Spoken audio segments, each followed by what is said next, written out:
Prophet, Part 2.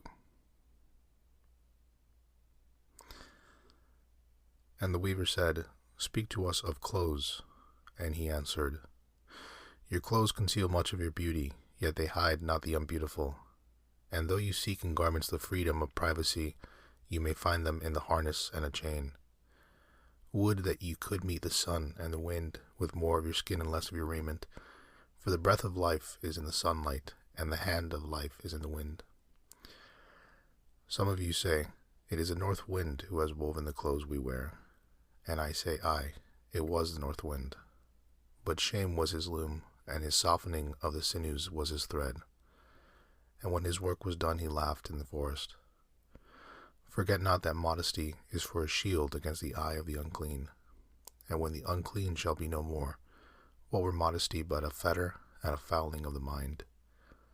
And forget not that the earth delights to feel your bare feet, and the wind longs to play with your hair. And Immersion said, Speak to us of buying and selling. And he answered and said, To you the earth yields her fruit, and you shall not want if you but know how to fill your hands. It is in exchanging the gifts of the earth that you shall find abundance and be satisfied. Yet unless the exchange be in love and kindly justice, it will but lead some to greed and others to hunger. When in the marketplace you toilers of the sea and fields and vineyards meet the weavers and the potters and the gatherers of spices, invoke then the master spirit of the earth to come into your midst and sanctify the scales and the reckoning that weighs value against value. And suffer not the barren-handed to take part in your transactions, who would sell their words for your labor. To such men you should say, Come with us to the field, or go with our brothers to the sea and cast your net, for the land and the sea shall be bountiful to you, even as to us.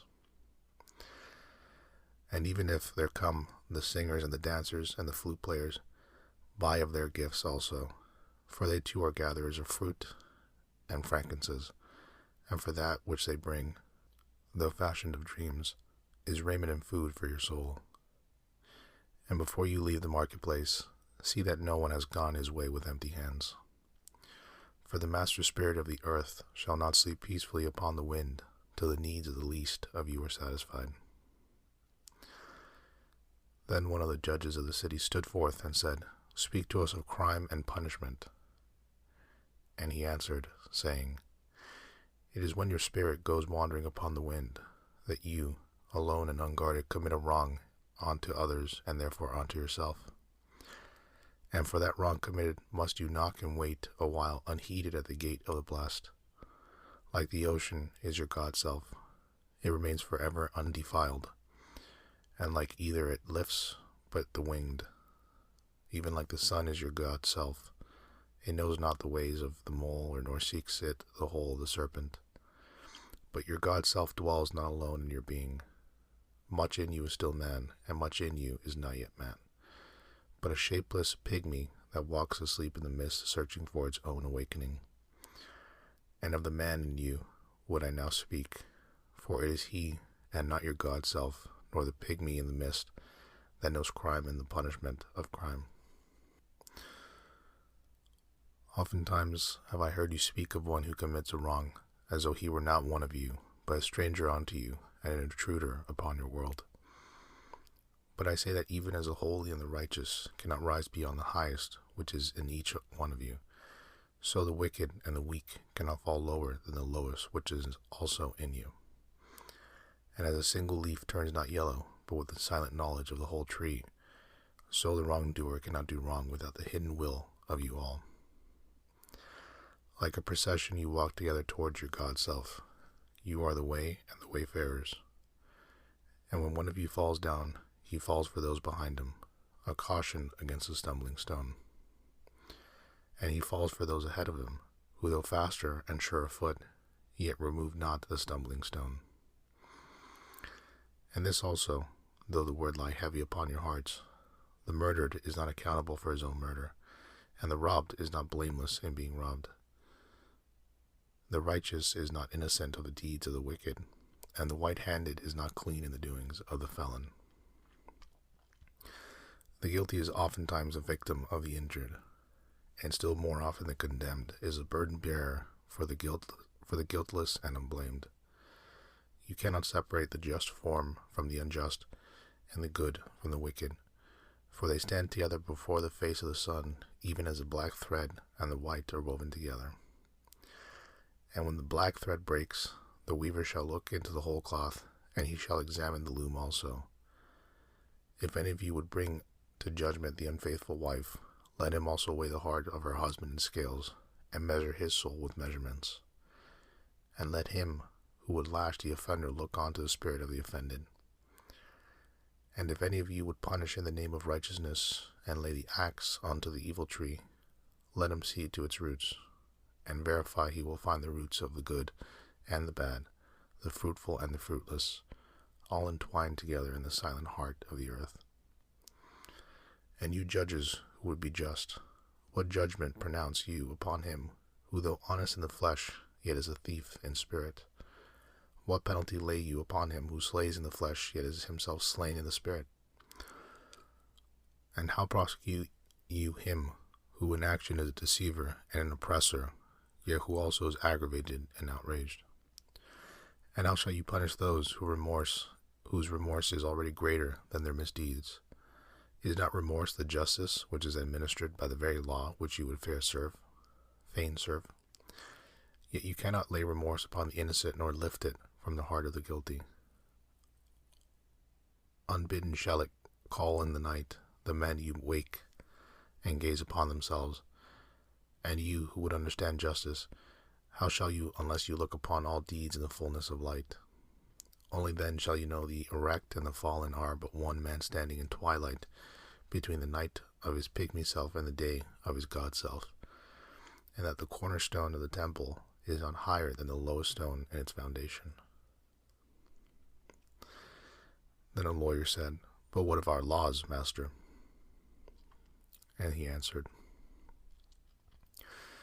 "You delight in laying down laws, yet you delight more in breaking them, like children playing by the ocean who build sand towers with constancy and then destroy them with laughter.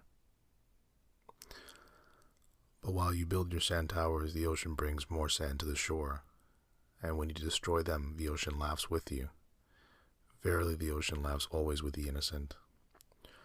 But what of those to whom life is not an ocean, and man-made laws are not sand towers, but to whom life is a rock, and the law is a chisel with which they would carve in their own likeness?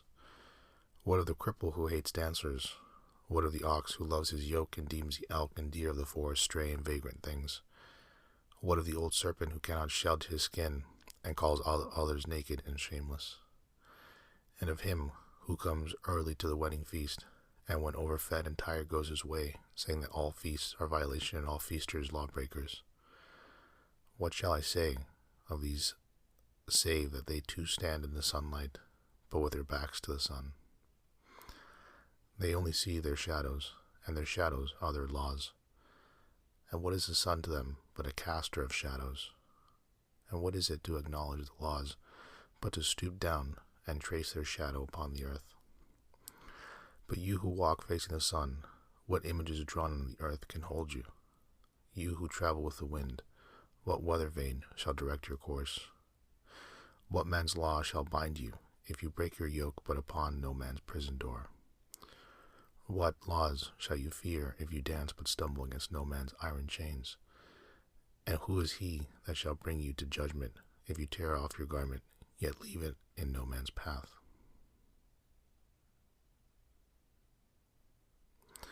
And an orator said, "Speak to us of freedom." And he answered, "At the city gate and by your fireside I have seen you prostrate yourself and worship your own freedom, even as slaves humble themselves before a tyrant and praise him, though he slays them.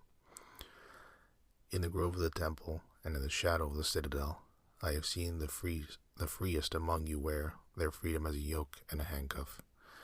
And my heart bled within me, for you can only be free when even the desire of seeking freedom becomes a harness to you, and when you cease to speak of freedom as a goal and a fulfillment. You shall be free indeed when your days are not without a care, nor your nights without a want and a grief, but rather when these things girdle your life, in it you rise above them naked and unbound. And how shall you rise beyond your days and nights, unless you break the chains which you at the dawn of your understanding have fastened around your noon hour? In truth, that which you call freedom is the strongest of these chains, though its links glitter in the sun and dazzle your eyes. And what is it but fragments of your own self you would discard that you may become free? If it is an unjust law you would abolish, that law was written within your hand upon your own forehead. You cannot erase it by burning your law books, nor by washing the foreheads of your judges, though you pour the sea upon them. And if it is a despot you would dethrone, see first that his throne erected within you is destroyed. For how can a tyrant rule the free and the proud, but for a tyranny in their own freedom and a shame in their own pride? And if it is a care you would cast off, that card has been chosen by you rather than imposed upon you. And if it is a fear you would dispel, the seat of that fear is in your heart and not in the hand of the feared.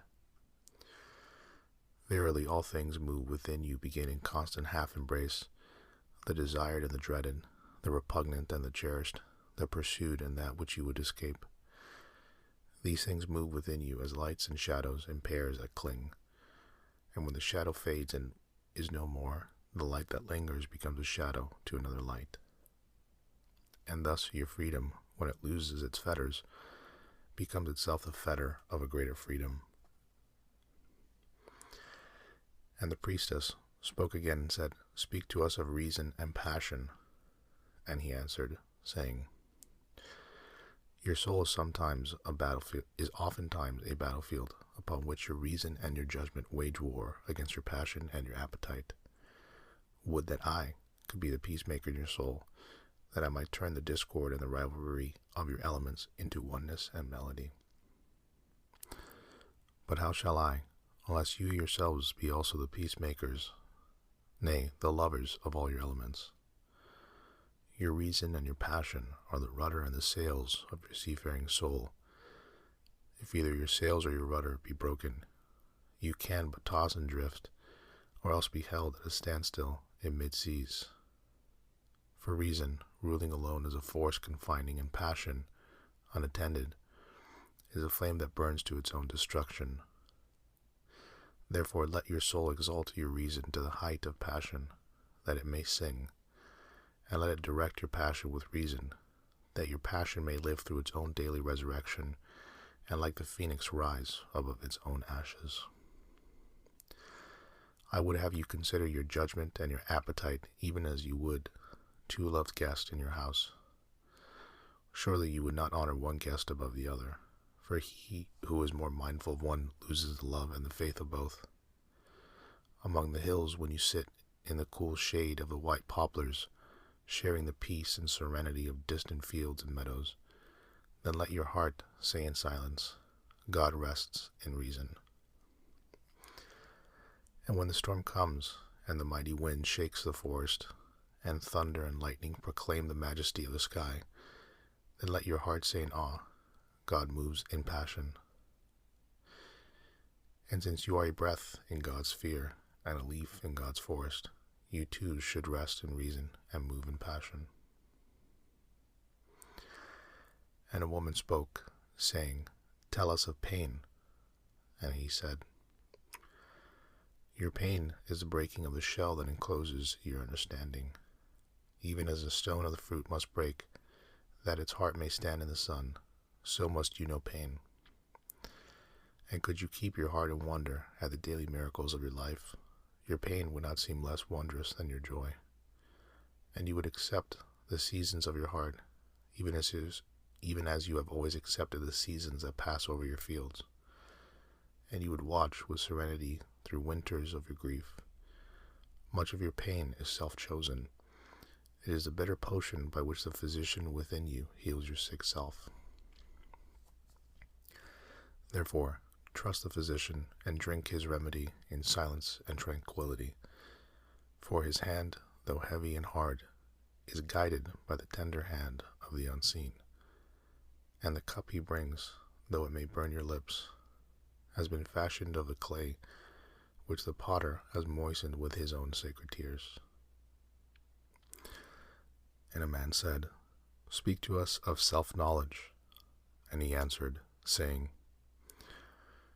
Your hearts know in silence the secrets of the days and the nights, but your ears thirst for the sound of your heart's knowledge.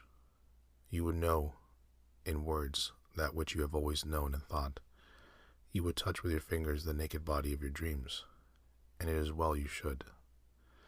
The hidden wellspring of your soul must needs rise and run murmuring to the sea, and the treasure of your infinite depths would be revealed to your eyes.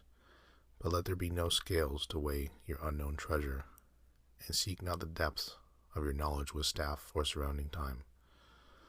For self is a sea boundless and measureless. Say not, I have found the truth, but rather, I have found a truth. Say not, I have found the path of the soul. Say rather, I have met the soul walking upon my path. For the soul walks upon all paths. The soul walks not upon a line, neither does it grow like a reed. The soul unfolds itself like a lotus of countless petals. Then said a teacher, Speak to us of teaching. And he said, No man can reveal to you aught but that which already lies half asleep in the dawning of your knowledge. The teacher who walks in the shadow of the temple among his followers gives not his wisdom, but rather his faith and his lovingness. If he is indeed wise, he does not bid you enter the house of his wisdom, but rather leads you to the threshold of your own mind. The astronomer may speak to you of his understanding of space, but he cannot give you his understanding. The musician may sing to you of the rhythm which is in all space, but he cannot give you the ear which arrests the rhythm, nor the voice that echoes it. For the vision of one man lends not its wings to another man. And even as each one of you stands alone in God's knowledge, so must each one of you be alone in his knowledge of God, and in his understanding of the earth. And a youth said, Speak to us of friendship. And he answered, saying, Your friend is your needs answered. He is your field which you sow with love and reap with thanksgiving. And he is your board and your fireside. For you come to him with your hunger, and you seek him for peace. When your friend speaks his mind, you fear not the nay in your own mind, nor do you withhold the I. And when he is silent, your heart ceases not to listen to his heart. For without words, in friendship, all thoughts, all desires, all expectations are born and shared with joy that is unclaimed. When you part from your friend, you grieve not, for that which you love most in him may be clear in his absence, as the mountains to the climber is clear from the plain. And let there be no purpose in friendship save the deepening of the spirit. For love that seeks aught but the disclosure of its own mystery is not love, but a net cast forth, and only the unprofitable is caught. And let your best be for your friend. If he must know the ebb of your tide, let him know its flood also. For what is your friend, that you should seek him with hours to kill? Seek him always with hours to live, for it is his to fill your need, but not your emptiness. And in the sweetness of friendship, let there be laughter and sharing of pleasures, for in the dew of little things the heart finds its mornings and is refreshed. And then a scholar said, Speak of talking. And he answered, saying, You talk when you cease to be at peace with your thoughts, and when you can no longer dwell in the solitude of your heart, you live in your lips, and sound is a diversion and a pastime. And in much of your talking, thinking is half murdered, for thought is a bird of space that in a cage of words may indeed unfold its wings but cannot fly. There are those among you who seek the talkative thought through fear of being alone. The silence of aloneness reveals to their eyes their naked selves, and they would escape. And there are those who talk, and without knowledge or forethought reveal a truth which they themselves do not understand. And there are those who have the truth within them, but they tell it not in words. In the bosom of such as these, the spirit dwells in the rhythmic silence. When you meet your friend on the roadside or the marketplace, let the spirit in you move your lips and direct your tongue. Let the voice within your voice speak to the ear of his ear. For his soul, I will keep the truth of your heart as the taste of the wine is remembered, when the color is forgotten and the vessel is no more. And an astronomer said, Master, what of time? And he answered, You would measure time, the measureless and the immeasurable. You would adjust your conduct and even direct the course of your spirit according to hours and seasons. Of time you would make a stream upon whose bank you would sit and watch its flowing. Yet the timeless in you is aware of life's timelessness, and knows that yesterday is but today's memory, and tomorrow is today's dream. And that which sings and contemplates in you is still dwelling within the bound of that first moment which scattered the stars into space. Who among you does not feel that his power to love is boundless? And yet who does not feel that very long, though boundless, encompassed within the center of his being, and moving not from love, thought to love thought, nor from the love deeds to other love deeds? And is not time, even as love is, undivided and paceless? But if in your thought you must measure time into seasons, let each season encircle all the other seasons, and let today embrace the past with remembrance and the future with longing.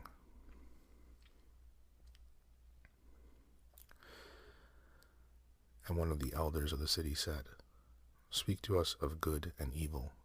And he answered, Of the good in you I can speak, but not of the evil. For what is evil but good tortured by its own hunger and thirst?